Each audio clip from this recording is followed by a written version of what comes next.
ഇന്ന് നമ്മൾ നല്ല ഒരു ചീരത്തോരൻ ഉണ്ടാക്കാൻ പോകുന്നത്. നമ്മുടെ ചീരയൊക്കെ നല്ല പച്ചച്ചീര കിട്ടിയിട്ടുണ്ട് നമ്മുടെ പറമ്പിൽ നിന്ന്. അല്ല അരിഞ്ഞു വെച്ചിട്ടുണ്ട്. അതിനാവശ്യമായിട്ടുള്ള വെളുത്തുള്ളി, പച്ചമുളക്, ശകലം ഇഞ്ചി, ശകലം ചെറിയുള്ളി, ഇത്രയും സാധനം നമ്മൾ അരിഞ്ഞു വെച്ചിട്ടുണ്ട്. ആവശ്യമായിട്ടുള്ള തേങ്ങയും നമ്മൾ വേണ്ട റെഡിയാക്കി വെച്ചിട്ടുണ്ട്, ചിരണ്ടി വെച്ചിട്ടുണ്ട് കേട്ടോ.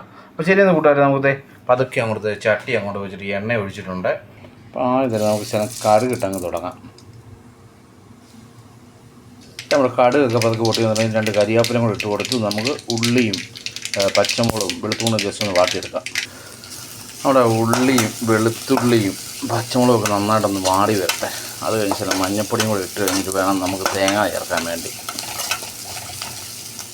ഇവിടെ നമുക്ക് ആവശ്യത്തിനുള്ള ശകലം കൂടെ തേങ്ങയും കൂടി ഇട്ട് നന്നായിട്ടൊന്ന് വഴറ്റി കൊടുക്കുന്നുണ്ട്.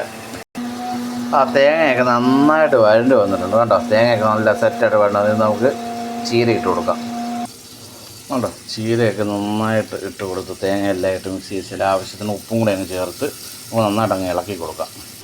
നമുക്ക് ചീര ഒന്ന് ആവി കെട്ടാം. നമുക്കൊന്ന് മൂടി വെച്ചൊന്ന് ഒറ്റ ഒരു ആവി എടുത്തു കഴിഞ്ഞാൽ ചീരത്തോരൻ റെഡിയാകും കേട്ടോ കൂട്ടുകാർ. എത്രയും പെട്ടെന്ന് നിങ്ങൾ നമ്മുടെ കൊച്ചു ബാച്ചിലേഴ്സിനൊക്കെ എത്രയും പെട്ടെന്ന് ഉണ്ടാക്കാനുള്ള സാധനമാണ്. ഓക്കെ, അപ്പോൾ നിങ്ങളൊക്കെ ഇങ്ങനെയൊക്കെ ഒന്ന് ഉണ്ടാക്കി നോക്കണം കേട്ടോ കൂട്ടുകാരെ. കണ്ടോ മക്കളെ, നമ്മൾ ആവി കയറുന്ന നല്ല ചീരത്തോരൻ നല്ല സെറ്റായിട്ടുണ്ട് കൂട്ടുകാരെ. നമ്മുടെ ചീരത്തോരൻ നല്ല സെറ്റായിട്ടുണ്ട് കൂട്ടുകാരെ. അപ്പോൾ നിങ്ങളും എങ്ങനെയൊക്കെ ഒന്ന് ഉണ്ടാക്കി ഒന്ന് നോക്കണം കേട്ടോ. ശരി എന്നാൽ കൂട്ടുകാരെ, നമുക്ക് അടുത്ത വീഡിയോ കാണുമ്പോൾ ശരി എന്നാൽ സ്റ്റേ ട്യൂൺ.